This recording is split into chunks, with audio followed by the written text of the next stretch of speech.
I've always been fascinated with how cities evolve as a young kid already, and especially fascinated throughout my educational career in how cities evolve, regions evolve in relation to their mobility system. So I studied urban planning, and then I was very interested in how mobility played its part there. So I blame Lego for that.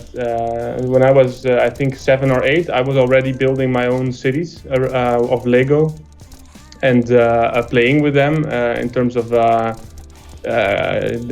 my own narratives, my own fantasies. But with I always built Lego cities that were realistic as far as you can call it realistic. So they were always real cities. As well as being a Dutch Lego master, Marco te Brömmelstroet is a keen cyclist and known in certain circles as the cycling professor.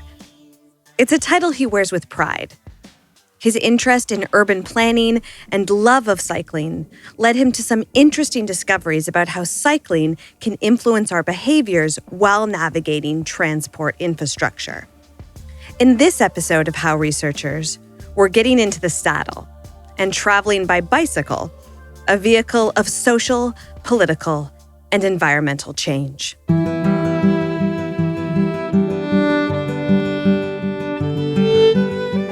I think researchers change the world by helping us to ask questions about things we take for granted. I think that's a super interesting question, psychologically, but also sociologically.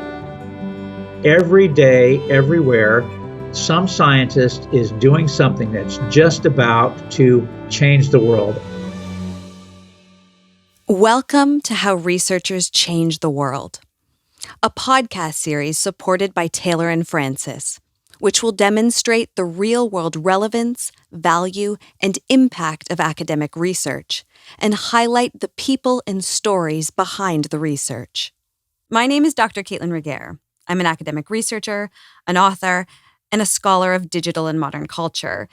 And I'm interested in how new technologies can broaden the reach and real-world impact of academic research. In this episode of How Researchers, we're speaking with Marco te Brömmelstroet, assistant professor in urban planning and member of the Center of Urban Studies. He specializes in metropolitan transport planning with a specific research focus on urban cycling and cycling behavior. We'll be focusing on Marco's 2017 paper, Traveling Together Alone and Alone Together, Mobility and Potential Exposure to Diversity.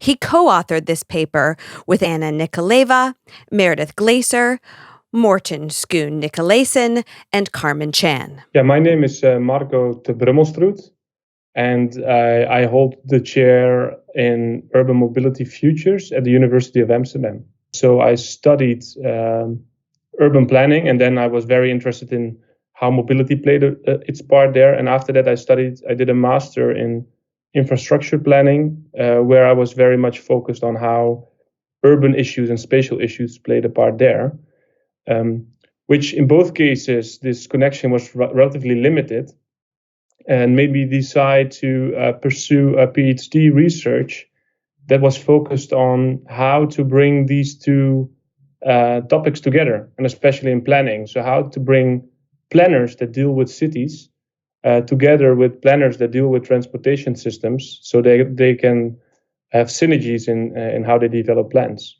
And how did Marco, an urban planning academic, become known as the cycling professor and amass nearly 30,000 Twitter followers? Well, after I finished my PhD on land use and transport, I started working at the University of Amsterdam as an assistant professor in urban planning. And back then, I was amazed by all the questions I received from around the world of people that wanted to understand cycling, and especially cycling in Amsterdam and the Netherlands. And there was no academic go-to person to do that. So they went, obviously, to the University of Amsterdam, to the Department of Mobility. And that made me realize that in the Netherlands, cycling is a very much a common thing that's a very part and parcel of our cities and our society.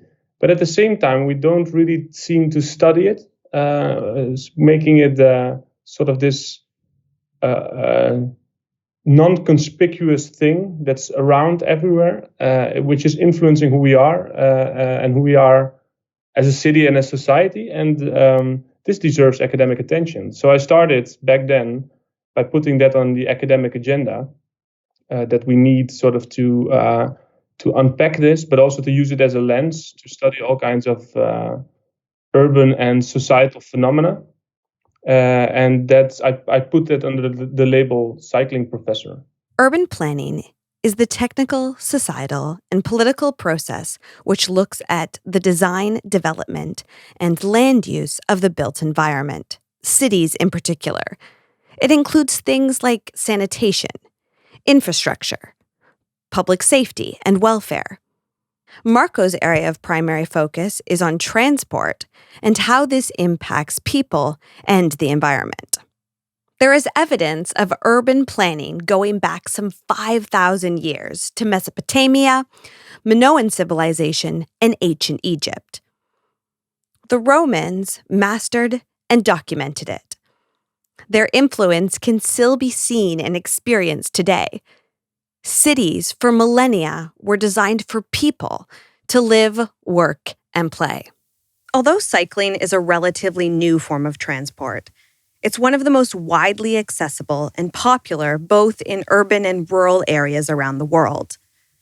We asked Marco why it was important for him to dedicate part of his career to studying cycling and why he wanted to open this conversation out on social media. About 7 years ago, when I started all of this, is really an important lever to pull, in the sense that I could create, I wouldn't say create, but I could build on this wave of international attention that started to become bigger and bigger around cycling. And I could connect to that wave. I could connect to that energy. And strangely enough, that's, I think, in hindsight, created the position that I now hold. It created attention from the academic domain because having a large following on Twitter actually became an asset or an argument to show that that there is indeed something special in cycling. Because don't forget, within the Netherlands and within my colleagues here, they still consider studying cycling as something strange. Marco's passion on the subject of cycling as a cyclist and also as someone who's interested in studying it academically has come at the right time. The wave of international attention Marco discussed can be seen around the world with bike sharing schemes, dockless bikes, and policy changes around urban planning and traffic management. The Netherlands in particular is widely recognized as a cycling nation and a pioneer in cycling culture. But why is this? Well, how Amsterdam or the Netherlands became a cycling city is a question that is still structuring my academic career. It's not a question that I think I will solve very, very easy. But opening a more holistic understanding of that with this paper leads us to ask very different questions. And one of these things that came to the fore is that the Netherlands is a very egalitarian culture from historical perspective already.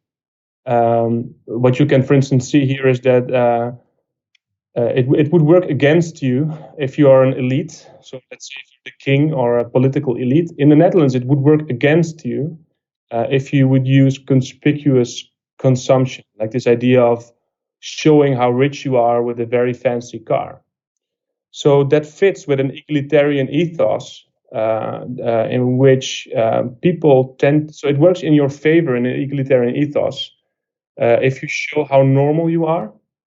And in the Netherlands, that's often done through the medium of the bicycle. So our minister, president or prime minister, when he wants to show to the general audience how normal he is, he would use his bike to go to work, and he would make a point of being photographed of using a bike going to work. And that all sort of so it builds on this idea of an egalitarian society. So it's not frowned upon if you use a bicycle, And at the same time, it strengthens this egalitarian society because you are actually, if you look around, you see that cycling is used by all layers of society. So this way of looking shows, I think, that at least that's how I see it. It raises awareness of these complex loops, how, for instance, our cities develop, how they co-evolve with a mobility system, but also how our societies develop and how they co-evolve with mobility systems. Marco's study proposes a framework that aims to understand if and how one's experience of being on the move influences a person's ability to develop a sense of connectedness. He also went on to link mobilities research and sociology in order to advance transport planning research and practice. The published paper translates all of this into an analytical framework for understanding the relationships between connectedness and using different types of mobility. The study focuses on one method of transport in particular. Well, the paper builds on this issue of cycling being something special. So it starts with the observation that our current way, the current way that we think about transport issues or mobility issues is very much framed in terms of civil engineering. It's very much framed in quite a classical economic understanding of of how people make choices, and that leads us to think that this is a realm that we have to give to experts, and especially civil engineering experts. So what we did with the paper was to try and develop a different narrative, a different metaphor, a different language that would allow us to look at mobility from a different angle. And that angle in this case was basically seeing mobility as the agora of the public space in which you still, in this age of bubbles, you still meet and are exposed to the diversity of society. The agora was a central public space in ancient Greek city-states. The literal meaning of the word is gathering place or assembly. The agora was the center of athletic, artistic, spiritual, and political life in the city. The bubbles that Marco refers to is a reference to our society's own self-interest, our individualism. In the age of capitalism and consumerism, much of urban planning is about economic growth and an efficient use of space, without factoring in the people who occupy that space. There's sort of a misfit or a feeling of misfit of the paradigms that we are using. So it mainly connects to questions of questioning the idea of economic growth as our main paradigm, in which most of us have grown up, and we start questioning them now. So this paper resonates with the same movement in mobility, where there is a feeling of discomfort with the limited ways that we understand mobility, and exploring a more rich or more holistic understanding. So in that sense, the paper also is not so much a new empirical study, but it's I would call it a gateway paper that gives people that sense this, that gives them the entrance point to existing literature that is more academic in that sense. So it's a gateway for people that are interested, that feel this discomfort about the limited way of looking at mobility, and gives them directions to further develop this more holistic understanding. Marco's quest has been to better understand how cities can function as more social environments. Although cycling is a relatively new transport method, like other modes of transport, Marco believes it can be studied to better understand the relationship between society and the city. As a Dutch person, he was ideally placed to research and comment on this relationship. I think if you cycle, and then I refer specifically to the Dutch way of cycling, which is wearing normal clothes, sitting up straight, upright, So not sitting in an inclined position, not going too fast, and cycling often with more than one person, so 2 or 3, and chatting. I think the direct relations that has with society is that by definition, you're very open for interaction. So interaction with your social environment, interaction with your spatial environment. You can easily look around and see what's happening. But also it allows you to send offers and agreements, as it's called by Thomas Schelling in his book Micro Behavior and or Micro Motives and Macro Behavior, which landed him the Nobel Prize for economics. He uses the example of how car drivers cannot negotiate at an intersection for a right of way. So the only way to solve that is basically to install machines, traffic lights that help them to deal with the situation. Otherwise, you get a prisoner's dilemma. Thomas Crombie Schelling was an American economist and professor of foreign policy, national security, as well as public policy. He was awarded the 2005 Nobel Memorial Prize in Economic Sciences. But cyclists have this peculiar openness with all the senses. So they are actually able to send offers and receive agreements on the way.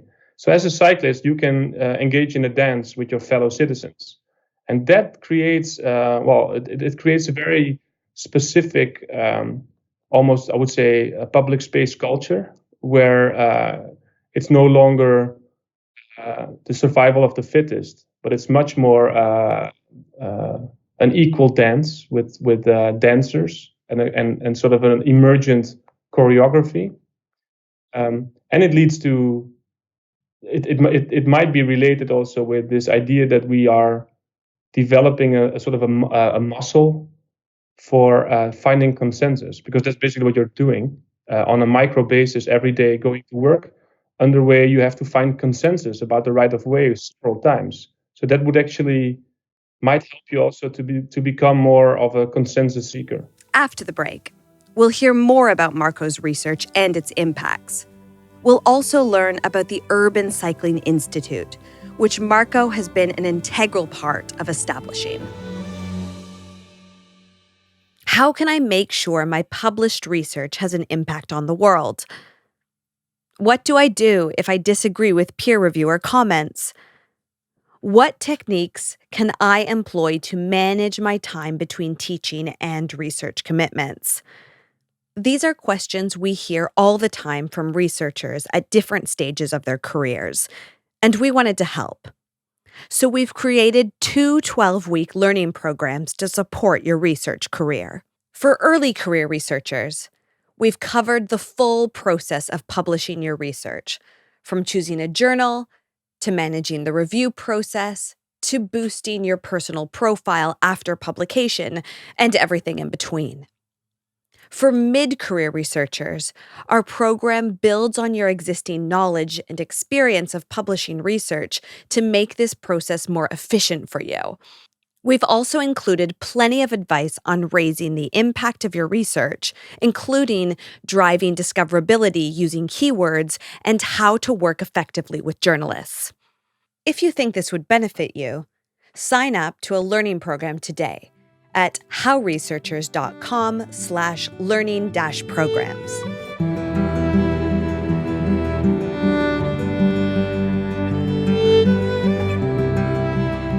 Before the break, we're discussing the relationship between cycling, society, and the city.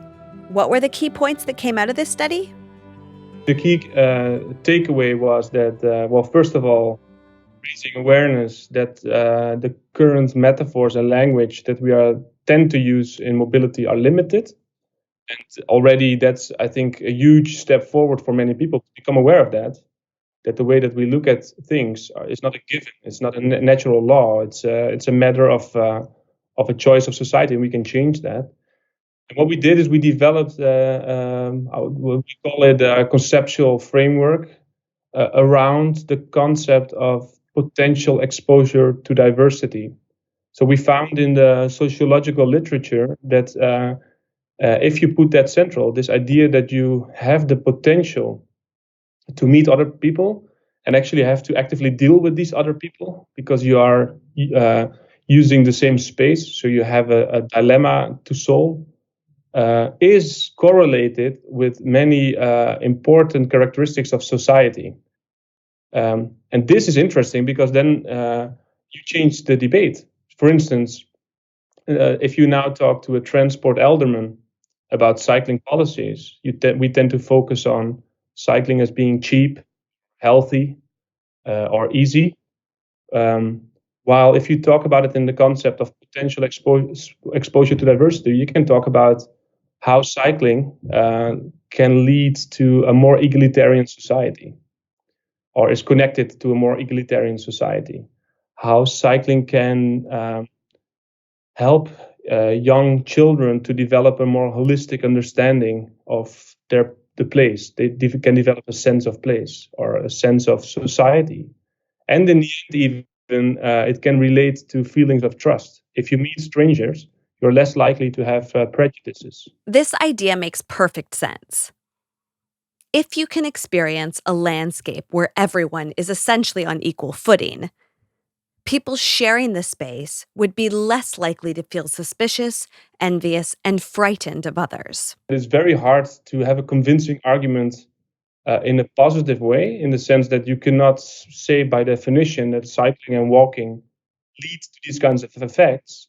However, you could say the opposite. So you could see how a society that is built around people in steel cocoons or in self-driving vehicles creates or destroys basically the conditions for meeting people outside of your literal bubble, and could lead potentially to societies where there's lower levels of trust, where there's higher levels of inequality, and where there's a less sense of place in society. So it raises, I think, awareness of these threats that are currently not well articulated around mobility innovations. Marco's research talks about cars and other encased motor vehicles as being solitary spaces. This brings up an interesting question. Has the advent of the car and our society's adaptation of the built environment made us as individuals more individualistic, or the other way around? Have we sought these innovations? The mobility system, it starts with the language that we use is not only a mirror of reality, but profoundly shapes reality in the first place. It's a quote by Fisher and Forrester. And it shows what is called in academic language or argumentative policymaking, it's called performativity of language. So a very complicated answer to the question how the car and how mobility is related to us becoming more individualistic. I think it starts with this metaphor, the language we use to describe mobility. So to put it very bluntly, this entire domain that basically designs our public space is built on the premise of the Homo economicus. And the Homo economicus is a rational, egoistic, utility maximizing individual, right? So now if you design based on that premise a mobility system, you design a mobility system that caters for this part of who human is. But it's only a part of who human is. The problem there is that if you then cater for that part of who a human is, you will be performative. So the system will strengthen this part of the human. So in the long run, developing a system based on the metaphor of a Homo economicus will lead us to become more of a Homo economicus. And this is where I think cycling can be so interesting, because cycling can allow us to see that we can actually design public spaces from a different logic, which does not need to be a Homo economicus, but can be a Homo ethicus or a Homo ludens, the playful human.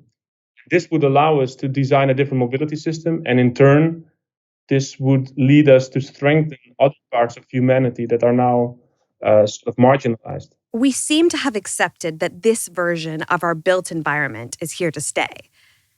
We asked Marco if he thought so too. In the US, when the car was introduced, there basically were two options for society. Is one, saying no to this innovation because the car did not really fit the way that we dealt with public space. So children were playing there. There were markets. People were just out and about. Then the car came. So one of the potential responses was, okay, this doesn't fit. We need to not enter it. Or the other approach was, we need to remake this entire public space that has been working like this for millennia in the image of the car. And the last was chosen. And as a result, traffic engineering became about how to reclaim public space for the sake of fast driving vehicles.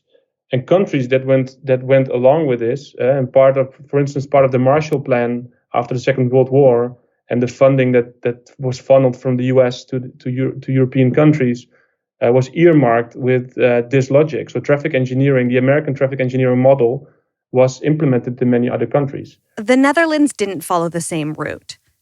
But that hasn't stopped the paradigm from seeping into the way people think about mobility in their city. So in the Netherlands, every half hour, on every radio station, there's one problem big enough to be addressed every half an hour, every day, even at Christmas, and that's traffic congestion.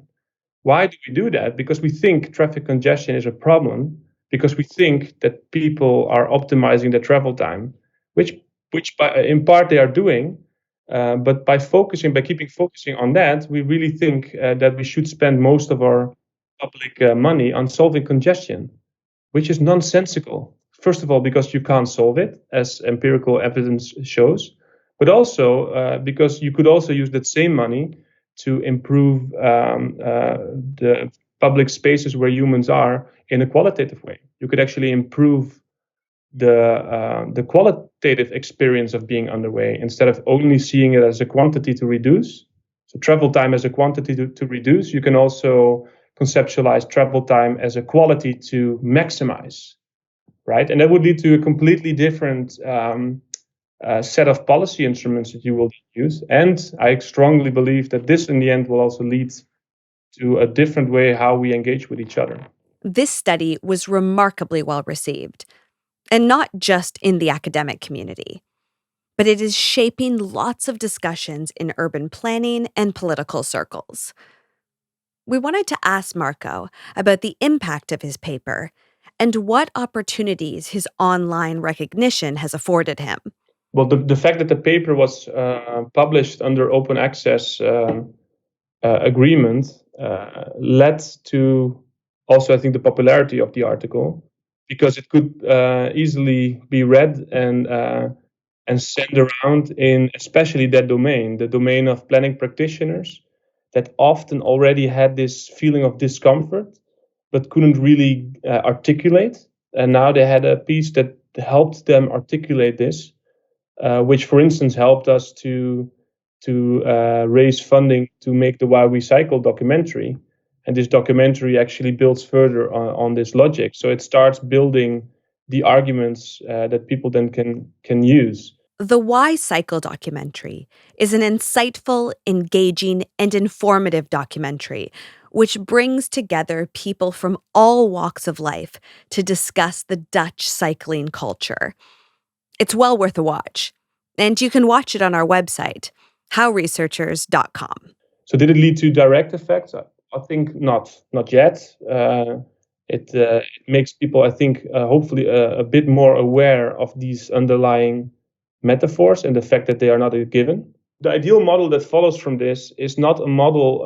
It's not a replacement model of the current metaphors of transportation as such, I think. But I think it's this art of using metaphors. The ideal model that leads to a solution in this is that we have to remake it political. So we have to come to terms with the fact that the transport system, which happens in public space, is not something that we can solve as an engineering question. It needs to be, again, reclaimed as a question of politics. As well as encouraging and facilitating open debate around this subject, Marco is spearheading the movement to educate urban planners, policy advisors, and other academics. We asked him about the Urban Cycling Institute. The Urban Cycling Institute was a response to this growing awareness of cycling as something worthwhile to study. So we started out with doing some small research projects around the role of cycling within the Netherlands, and more we raised awareness that because of cycling being such a normal thing in the Netherlands, it offered a very awesome lens into all kinds of other questions. For instance, we can look through media coverage on cargo bikes in the Netherlands, and they're increasingly being used to transport children around. And we noticed that by studying that, we could actually observe issues and trends around gentrification. So neighborhoods becoming richer and replacing the existing inhabitants, and issues about the role of gender and class. So the Urban Cycling Institute is sort of an institutionalization of that. So what we claim to do is to study the role of the reciprocal relations between cycling and the city and society. So how does cycling influence the city and society, and vice versa? And a very strong part of that is to continue to bring knowledge about that from science to practice and back.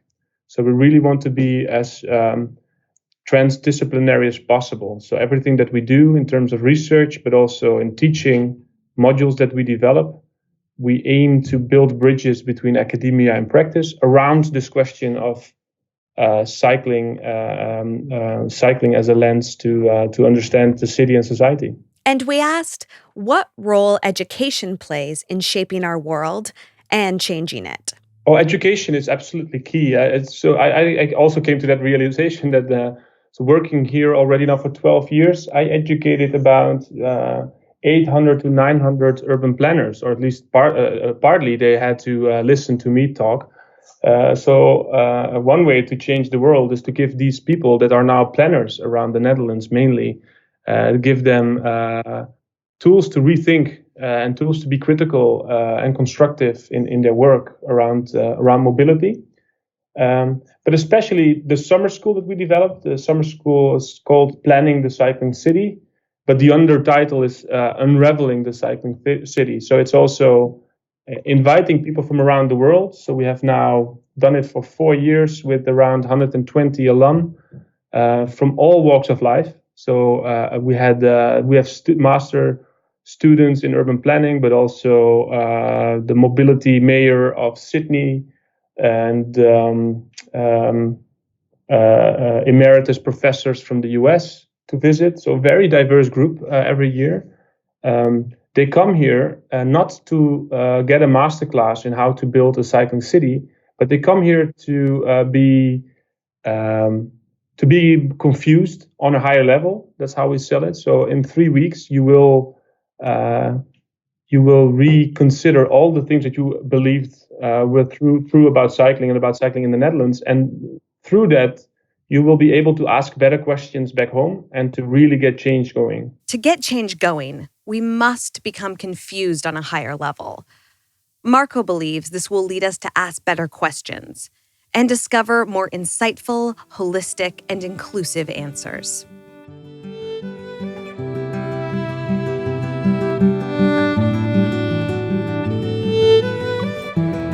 To find out more about this podcast and today's topic, visit howresearchers.com/cycling. Next time on How Researchers, we'll be speaking to Dr. Anja Kolmes and discussing her paper on climate change and behavior.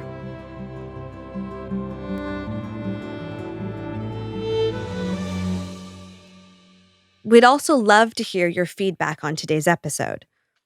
You can leave us a review on your podcast provider or send us your thoughts on social media. Tag us on @HowResearchers and use the hashtag HowResearchers. This podcast was written and produced by Manchu and recorded at Under the Apple Tree Studios. Our producers were Ryan Howe and Tabitha Whiting, with editing, mixing, and mastering by Miles Myers-Coe-Harris at WBBC. We would like to acknowledge the incredible support of Taylor and Francis Group, with a special thank you to Elaine Devine and Claire Dodd. I'm Dr. Caitlin Regehr. Join us next time for How Researchers Change the World. Thanks for listening.